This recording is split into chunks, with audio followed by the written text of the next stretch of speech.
কিয়ামতের মাঠে যখন থাকবে সবাই ভীত, হাফেজদের মা বাবা তখন হবে সম্মানিত।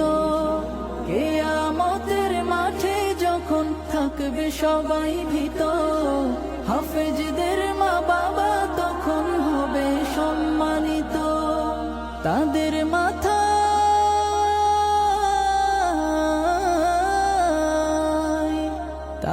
মাথায় নূরের মুকুট দিবেন রহমান, যাদের বুকের মানিক হলো হাফেজে কুরআন।